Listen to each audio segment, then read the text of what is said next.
Fala galera, professor Virjon do Humanas na Veia com vocês mais uma vez. Olha, ó, hoje é o momento do Brasil colonial. Nós vamos de 1530, onde acaba o período pré-colonial, lembra disso? E vamos até 1815. Bate a primeira dúvida, Elvis, por que 1815, não 1822? 1815 o Brasil já não é mais colônia, o Brasil já é Reino Unido a Portugal. Então, tecnicamente, 1815. Muita gente pergunta, então, qual é a diferença do período pré para o colonial? Olha, tem várias diferenças. Nós temos a nossa última videoaula, assiste lá. Mas uma delas é que vai ter povoamento. Toda uma estrutura logística administrativa vai vir para cá. Ok? E, é claro, a escravidão do nativo e a escravidão africana. São características que diferenciam uma da outra. Mas, assiste a última videoaula. Então vamos começar. Se tem colonização, tem que ter administração. Então vem comigo aqui, ó. Quais foram os primeiros passos, vou sair um pouquinho aqui da tela, quais foram os primeiros passos para que o Brasil fosse colonizado? A vinda de Martim Afonso de Souza, nós falamos isso na última aula. Ele vai fundar a vila de São Vicente, São Paulo, em 32. Não esquece, ele também vai criar os primeiros engenhos, trazer as primeiras mudas de cabeça de gado, bovino, de mulas, né, de equinos.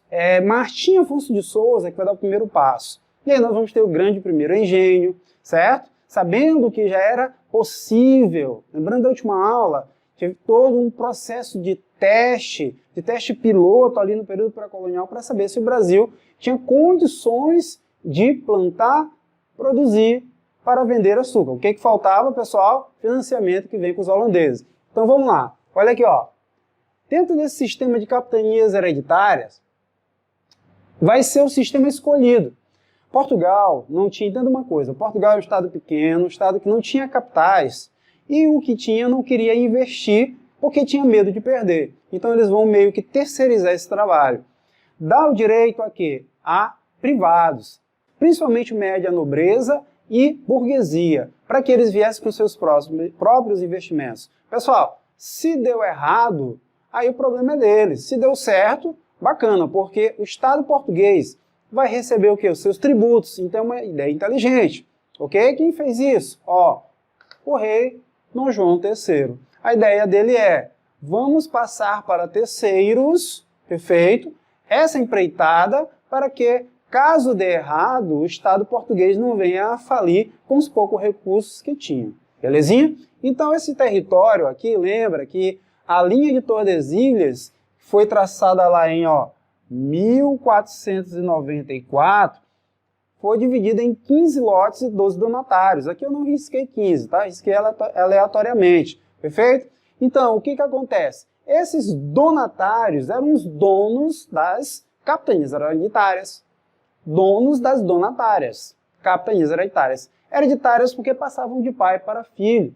Então, dessa forma, o Estado português deixa a esses terceiros a responsabilidade e todas as dificuldades para explorar. Dificuldades por quê? A gente vai ver daqui a pouco. Uma delas é a distância em relação ao quê? Em relação à metrópole.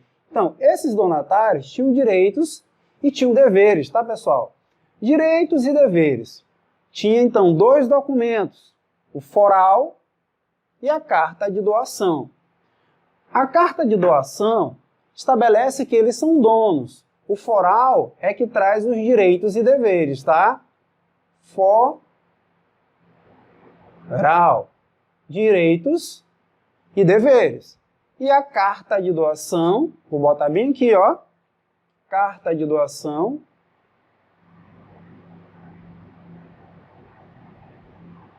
é que comprova a carta de doação é que comprova que eu sou donatário, ok? Dono dessas terras que são entregues pelo Estado português, beleza? Então vamos lá. Dois documentos eram entregues aos donatários, a carta de doação e o foral. O foral traz os deveres e direitos. Deveres, pagar os impostos. Deveres, proteger a terra. Deveres, investir naquele espaço.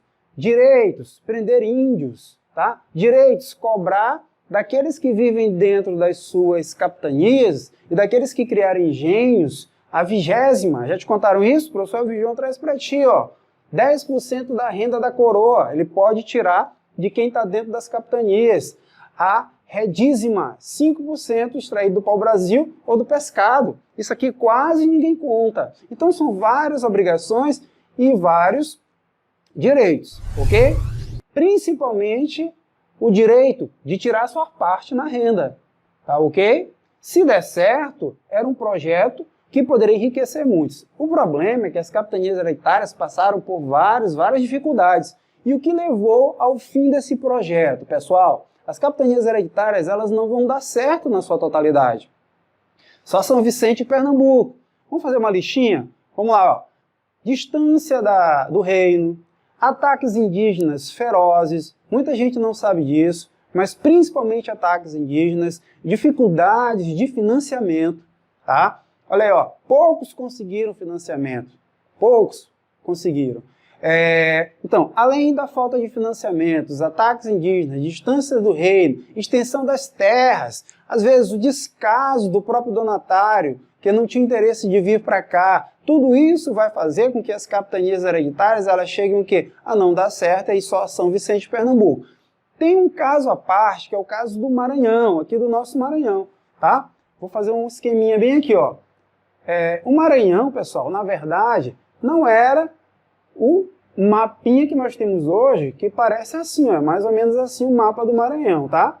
Não é isso aqui não, ok? O Maranhão era bem diferente, tá? Digamos que aqui seja o território brasileiro atual. Olha para cá. Território brasileiro atual, mais ou menos assim. O Maranhão pegaria toda essa região norte aqui, ó, chegando até o norte do Rio Grande do Norte. Então nós temos dois estados. O estado provincial do Maranhão, província porque era província de Portugal, e o estado do Brasil, tá? Ó, Brasil e Maranhão. Esse estado do Maranhão foi criado em 1621 e ele, de fato, vai começar a funcionar em 1626, quando o primeiro governador vai ser eleito. Deu para entender? Ó, muita gente não sabe isso aí afora pelo Brasil, tá? Então, o Brasil nem sempre teve essa totalidade. E é claro que eu não estou falando desse mapa inteiro, porque isso aqui só com o processo de interiorização. Mas lá do Pará, após a interiorização, as zonas, pegando até o norte do Piauí, tudo isso aqui era Maranhão. Elzi, quando é que isso aí vai deixar de ser Maranhão? Somente com a vinda da coroa, da família real, é que o Maranhão vai se anexar ao Brasil. Perfeito? E principalmente com a elevação do Brasil a Reino Unido.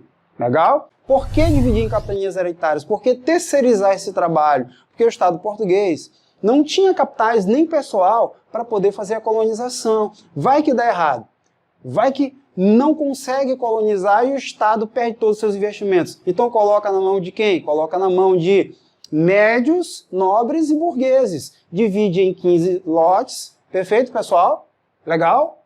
E entrega esses lotes. E aí nós temos o quê? A partir de então, Dom João inicia esse projeto interessante. Nós vamos ter entrega aos donatários, os donos das capitanias hereditárias, que vai passar de pai para filho. Então é feudalismo? Não. Por que que não é feudalismo? Presta atenção. Não é feudalismo porque esses donatários estão ligados ao rei.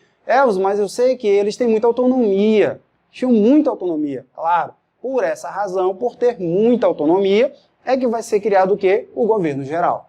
Deu para entender? O governo geral, através do regimento de 1548, ele vai ter a função de controlar, de manter o controle sobre as capitanias hereditárias e não destruí-las. De novo, manter o controle sobre as capitanias hereditárias e não destruí-las. Incentivar aquelas que deram certo. E as que não deram, iniciar o processo de colonização. Vai caber ao governador geral incentivar entradas, bandeiras, preação de índios. Ok, pessoal? Vai caber ao governador geral, pessoal, proteger e incentivar o desenvolvimento das capitanias que deram certo. E é claro, isso aqui vai acontecer principalmente com o capital holandês. O primeiro governador geral é Tomé de Souza, de 1549 a 1553. Perfeito? Não precisa estar decorando essas datas, isso aqui é só para te dar uma orientação de espaço-tempo. O importante é saber o que foi o governo geral, os governos gerais, por que eles foram criados. Aí sim, isso é o mais importante. E as suas atribuições. Então vamos lá, vou repetir. Foi criado, pessoal, primeiro porque o sistema de capitanias hereditárias vinha falindo, não vinha dando certo. Em algumas provas, vinha assim uma pegadinha. Ah, o governo geral foi criado para acabar com as capitanias hereditárias. Besteira! O governo geral foi criado, pessoal, para incentivar economicamente e manter o controle, centralizar, justamente para que isso aqui não se tornasse o quê? Um feudalismo. Então, o governador geral, não importa qual fosse, um após o outro, ele tinha o papel de manter o controle sobre as capitanias hereditárias. E as que não deram certo, iniciar o processo de crescimento delas. E aí o Estado assume a responsabilidade, voltando ao caso do Maranhão. Os dois donatários do Maranhão, João do Barro e Aires da Cunha, eles não conseguiram. Então, em 1615, quem vai começar a colonização do Maranhão? É o Estado português, com Jerônimo de Albuquerque, que vai começar ali, ainda não é Estado, mas já é uma área conquistada, é uma província, e mais tarde o Estado vai ser criado. Então é o Estado português que inicia todo o processo de colonização do Maranhão. Então, como o Maranhão, as outras, porque só Pernambuco e São Vicente conseguiram vingar com seus donatários. Deu para entender? Perfeito? Então vamos para cá. Ó. O governador geral tem que controlar as capitanias hereditárias. O governador geral tem que incentivar as bandeiras e entradas. O governador geral tem que buscar manter o equilíbrio e a exploração e garantir que essa riqueza seja levada para o Estado português. Deu para entender? É isso aí. Essa é a função do governador geral. Impedir a invasão de piratas. Então vamos lá. Ó. Tomé de Souza. Tomé de Souza vem e traz os primeiros jesuítas. Lembrando que os jesuítas vêm catequizar. Nós estamos na Contra-Reforma. Não é só uma carreira marítima, como dizia Luiz Felipe Alencastro, em busca de ouro e prata, mas também Contra-Reforma ao Concílio de Trento. Perfeito? Institui o ensino jesuítico, que para a época era o melhor ensino que existia. Lembra que Pombal, quando vem para o Brasil, quando ele assume a administração portuguesa como ministro de Dom José, lá em 1750, ele acaba com o ensino jesuítico, e isso aí foi uma tragédia, porque nós não tínhamos professores laicos que tinham a capacidade de ensino dos jesuítas. Perfeito? Legal. Duarte da Costa, conflitos entre jesuítas e colonos. Ele vai tentar conter esses conflitos, porque os jesuítas eram contra a escravização do índio. E os colonos precisavam escravizar o índio, porque os colonos não tinham o quê? Não tinham mão de obra escrava negra suficiente. A invasão francesa. Aqui, pessoal, nós vamos ter o quê? Ao Rio de Janeiro, em 1555, foi criada a França Antártica. Não esquece disso.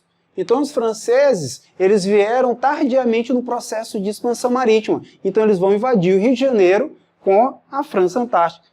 Então não esquece disso. Os franceses, eles vão chegar tardiamente nesse processo de expansão, vão invadir o Rio de Janeiro, fundando a França Antártica. Olha aqui, ó.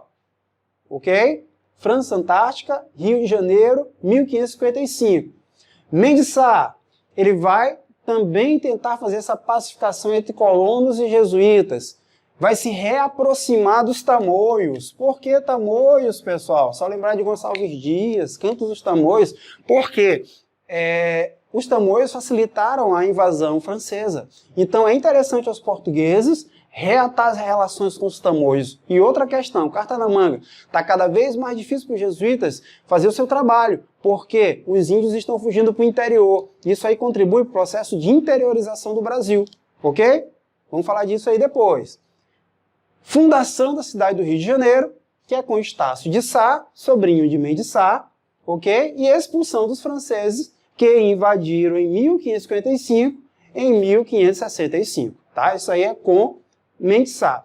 E, para completar esse processo de administração extremamente importante, nós temos as câmaras municipais. As câmaras municipais, pessoal, qual era a função delas? Era administrar as regiões menores, vilas e cidades, ok? Ó, administração pelos juízes ordinários ou juiz de paz. O que é isso? É aqueles juízes escolhidos pela elite local, os homens bons. Copia isso aí. Que seriam quem? A grande aristocracia rural. Tem uma certa autonomia, que não é característica do Estado português. Tá? Ah, então é como lá as colônias, 13 colônias dos Estados Unidos? Não. É porque a extensão territorial é tão grande, que era difícil fiscalizar o que os homens bons faziam. Ok? Então isso dava uma certa facilidade de tomada de decisão própria, até mesmo acima dos interesses de Portugal. Então dava uma certa autonomia para as câmaras municipais. Mas isso não é comum, isso não é regra no Estado português. Tanto é que essas câmaras municipais, no período lá da regência, elas vão ser extremamente controladas no regresso conservador. Mas deixa isso mais para frente, ok? Ok? Vamos lá. Olha aqui, ó. Criavam leis locais sob a liderança dos homens bons, a aristocracia rural.